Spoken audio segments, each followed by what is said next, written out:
बिहार में चुनाव है और बिहार में तनाव भी है। और जब जब चुनाव होता है तो तनाव होता है। पीस के मायने शांति के, और इस देश में सर्वाधिक आवश्यकता जो है वो शांति की है। शांति ही विकास की जननी है।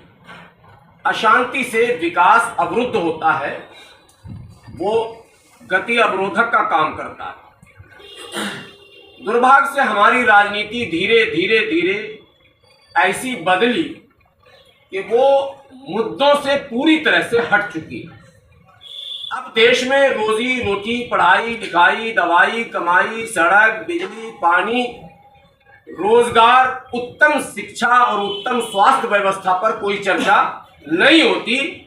चर्चा ये होता है कि हिंदू को सबक सिखाएं या मुसलमान को सबक सिखाएं, अब्दुल का नट टाइट करें या फिर किसी जाति विशेष का नट टाइट करें, इत्यादि इत्यादि। इस तरह के अनर्गल जिसका समाज से दूर दूर तक कोई लेना देना नहीं है, ऐसे मुद्दों पर लगातार चुनाव में चर्चाएं होती है और जनता उसी चर्चे के बीच गुम हो जाती है और मुख्य मुद्दे से वो हट जाती है और चुनाव संपन्न हो जाता। लेकिन जहां तक सांप्रदायिक ध्रुवीकरण का सवाल है, इसका आरोप प्रत्यक्ष रूप से सभी सेकुलर दल भाजपा पर लगाते हैं। आप सभी मानते हैं, पत्रकार भी दबे जुबान कहते, भाजपा के फायर ब्रांड लीडर का बयान भी ऐसा आता रहता है। लेकिन एक अकेले भारतीय जनता पार्टी ध्रुवीकरण के लिए जिम्मेदार नहीं है। जो तथाकथित धर्मनिरपेक्षतावादी पार्टियां हैं, जो कहती हैं कि सबको समान अवसर, लोकतंत्र में सबकी बराबरी की हिस्सेदारी, सबके साथ न्याय और इंसाफ, उन पार्टियों ने भाजपा का हवा दिखाकर विशेषकर अल्पसंख्यकों और शोषित, वंचित, दलित और महादलित के अधिकारों का खुला हनन किया है और कर रहे हैं। अभी वर्तमान चुनाव में जहां भाजपा को हराने के नाम पर अनेकों यात्राएं संयुक्त रूप से की गई, उन यात्राओं में कोई भी बड़ा अल्पसंख्यक चेहरा, माननीय राहुल गांधी, माननीय तेजस्वी यादव, माननीय मुकेश कुमार सहनी इत्यादि इत्यादि के साथ कोई भी अल्पसंख्यक चेहरा उस पूरी यात्रा में नहीं दिखा। हो सकता है उनकी एक रणनीति होगी, लेकिन मुझे यह रणनीति पसंद नहीं है। अगर भारतीय जनता पार्टी हिंदू मुस्लिम करना चाहती है या करती है, तो क्या सारे हिंदुओं ने भारतीय जनता पार्टी का साथ दे दिया? क्या कतई नहीं दिया। आज तक ऐसा नहीं हुआ।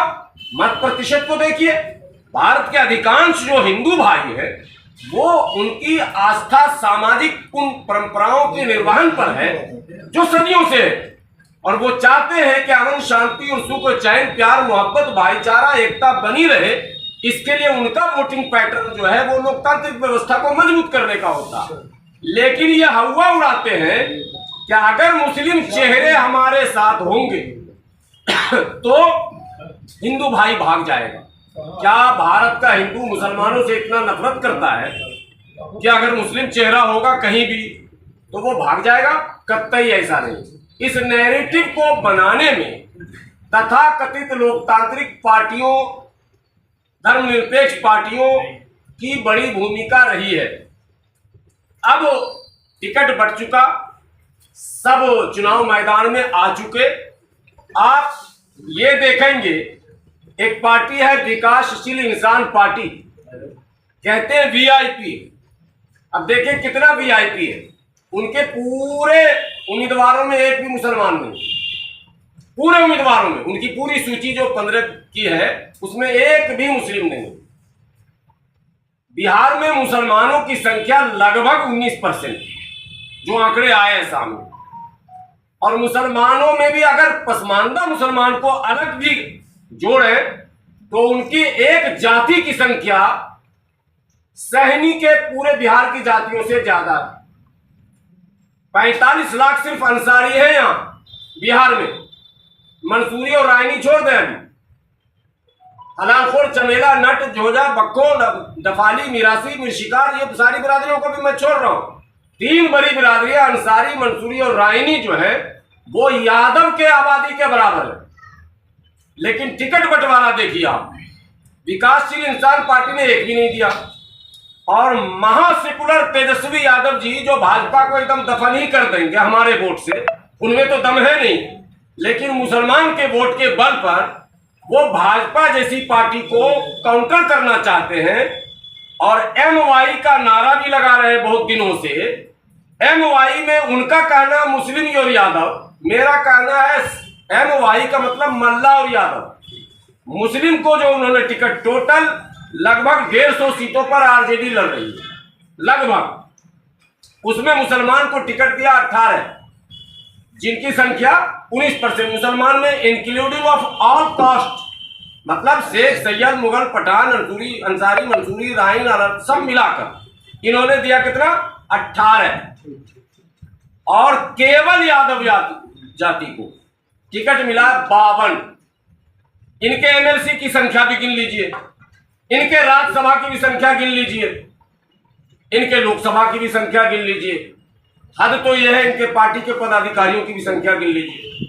अल्पसंख्यक मोर्चा छोड़कर, वो मोर्चा बना के बड़ा एक विचित्र राजनीति का नया खेल शुरू किया, कांग्रेस ने किया था, उसी का अनुसरण सारी पार्टियां कर रही हैं, सब मोर्चा बनाती। मोर्चा क्या होता है? मोर्चा तो युद्ध में लड़ने के लिए होता है। यानी आप मोर्चा बनाकर हमको मोर्चा पे लड़वाना चाहते हो, तुम जाके हिंदू मुस्लिम तुम भी करो, और उसी बहाने मुस्लिम जो है वो हक अधिकार की बात ना करके सिर्फ भाजपा को हराने, अरे आ जाएगी भाजपा, मोदी आ जाएगा, योगी आ जाएगा, ये बोल बोलकर आप मुसलमानों का वोट अपने थैली में डालते हैं और फिर अपनी थैली भर लेते हैं। अभी थैली का जो खेल हुआ बताने की कोई जरूरत है ही नहीं, सभी को पता। देश के आम लोगों तक ये बात अब पहुंच चुकी है कि नोट के माने दम पर वोट हासिल किया जाता है, नोट के दम पर टिकट भी हासिल किया जाता है। आज के इस प्रेस कॉन्फ्रेंस का उद्देश्य हमारा क्या है? असल कांग्रेस पार्टी का भी आंकड़ा हमारे सामने है। इंडिविजुअल किसी एक जाति को देख लेंगे, उस जाति से कम मुसलमानों की जातिवार आंकड़ा कर ले तब भी, और ओवरऑल पूरा ले ले तब भी। जेडीयू पर बहुत सारे आरोप लगते हैं।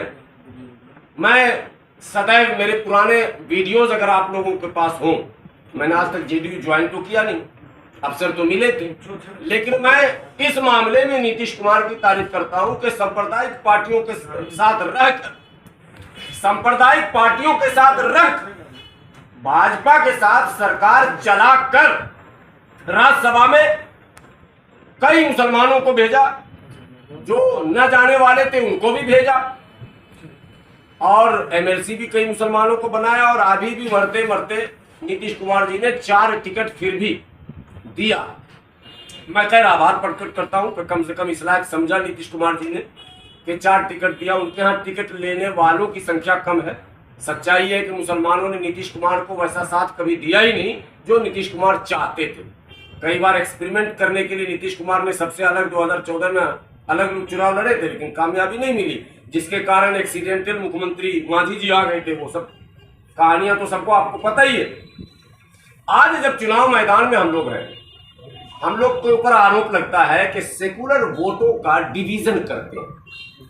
सेकुलर वोट, अब सेकुलर वोट कौन सा है और कम्युनल वोट कौन सा है, इसको भी तो डिफाइन करने की आवश्यकता है कि भाई सेकुलर वोट कौन है और कम्युनल वोट कौन है।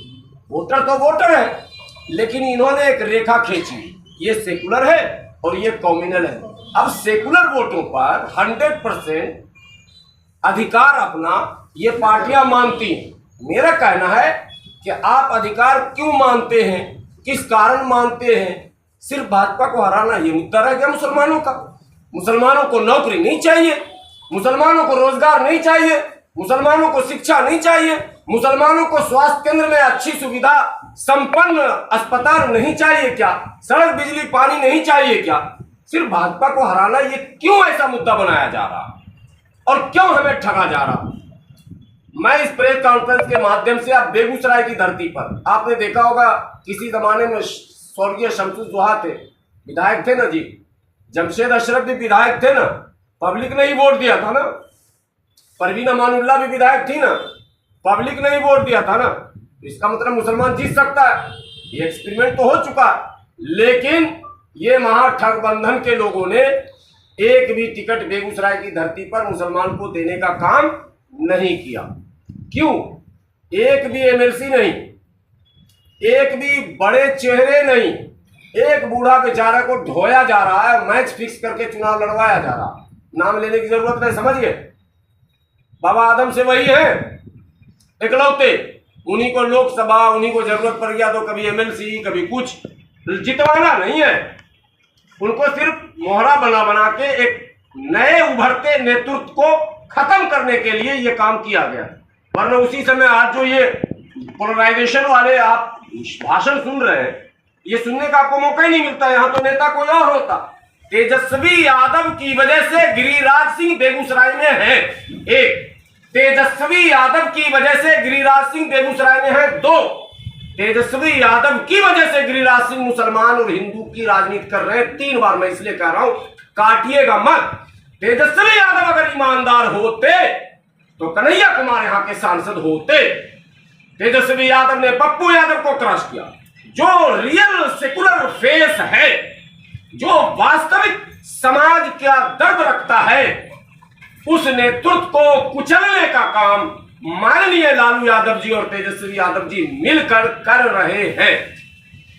इनके यहां एमएलसी मुसलमान वो होगा जो इनका सब्जी धोएगा, इनके घर में सफाई करेगा, इनके घर में थैला ढोएगा, कपड़े धोएगा, बच्चे को खिलाएगा।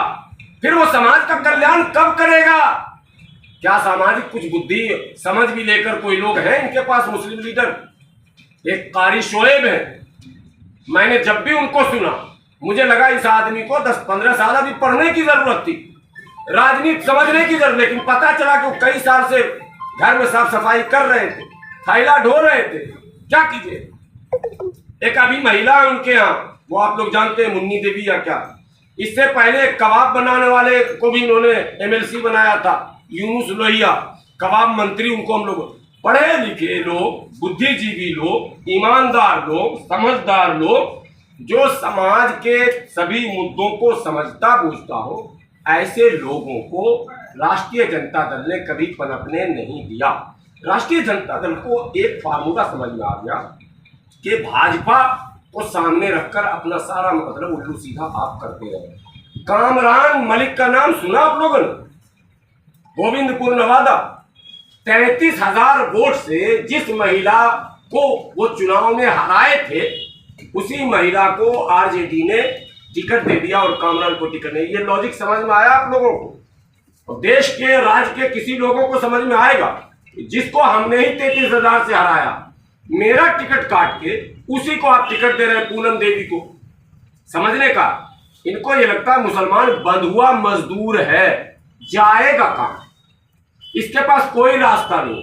मैं बेगूसराय के सम्मानित अल्पसंख्यक मतदाताओं से, बात है ये हिंदू मुस्लिम का खेल ऐसे होता है, अल्पसंख्यक मतदाताओं से विनती करता हूं, किसी भी कीमत पर गड्ढे में वोट डाल देना, नाले में डाल देना, कूड़े में डाल देना, नोटा दबा देना, अगर लगे कि विकल्प नहीं है तो।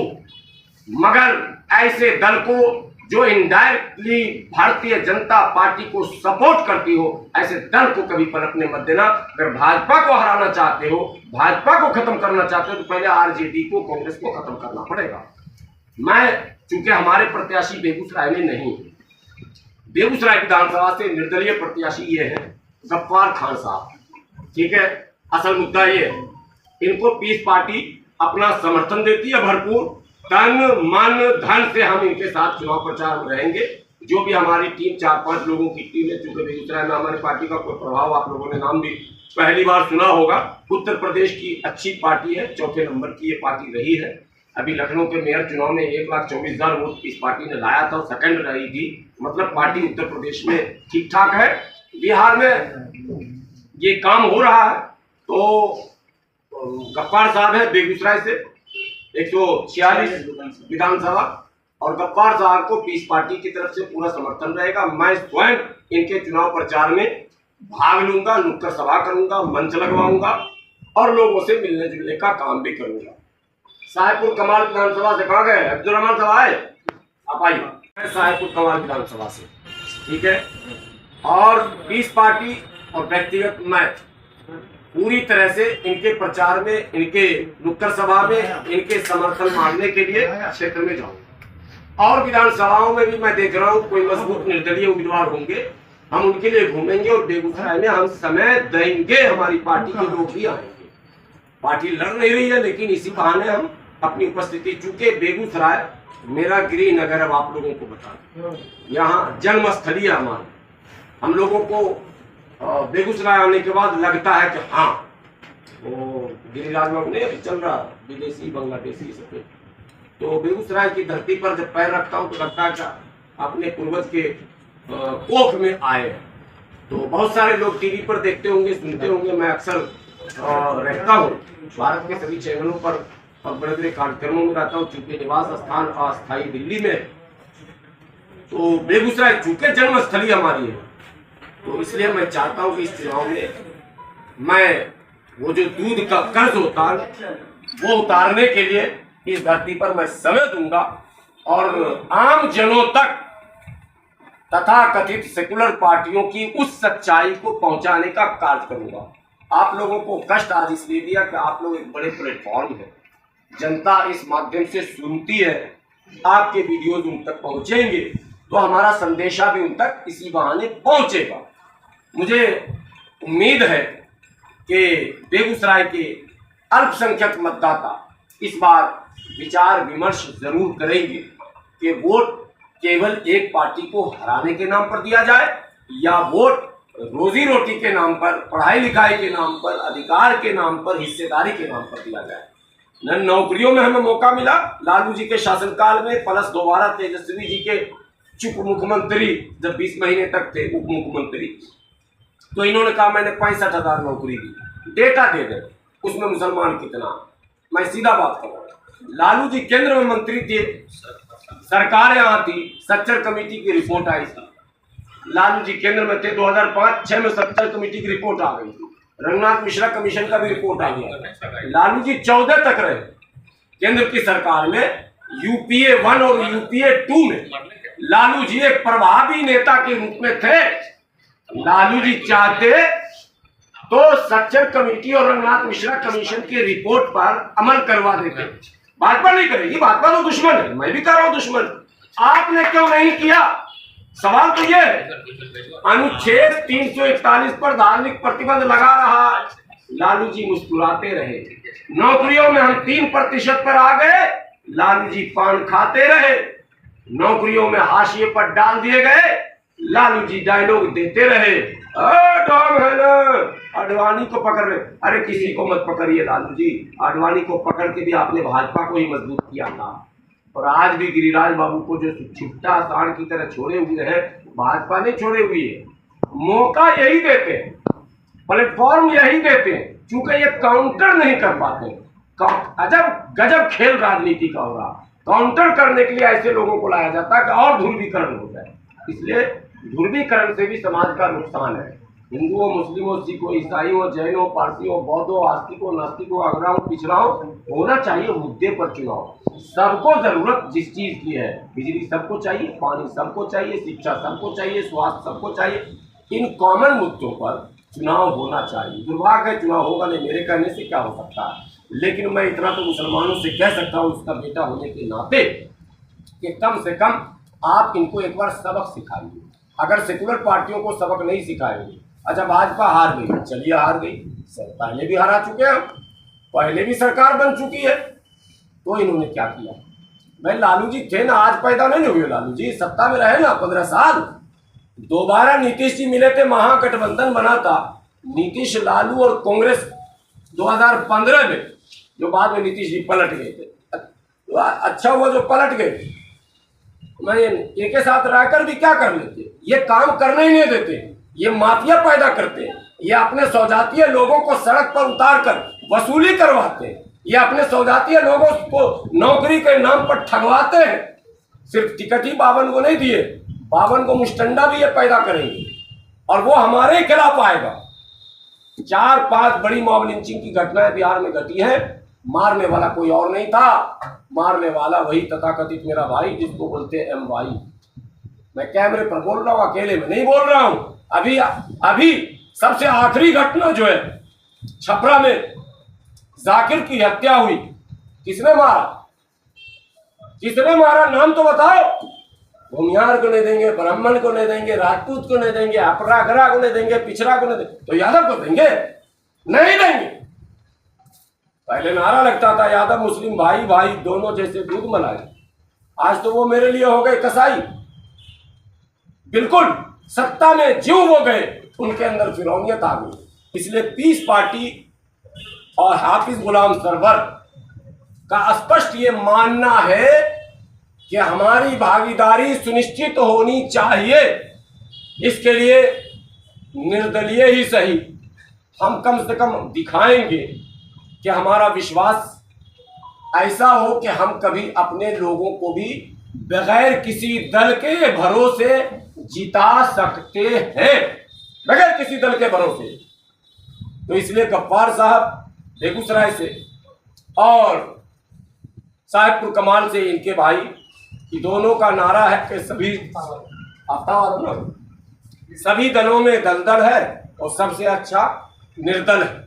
तो ये निर्दलीय उम्मीदवार जो है दोनों रहेंगे और मैं इनके साथ रहूंगा और अपने मतदाता भाइयों से अपील करूंगा कि आप अगर चाहते हैं आपकी आवाज सलामत रहे, आप अगर चाहते हैं लोग आपके अधिकार के लिए लड़ें, आपके अधिकार के लिए धरना प्रदर्शन करें, आंदोलन करें, आरटीआई लगाए, नेताओं को घेरें, एक्सपोज करें, तो आपको नेता को जिंदा रखने के लिए सम्मानजनक वोट देना पड़ेगा।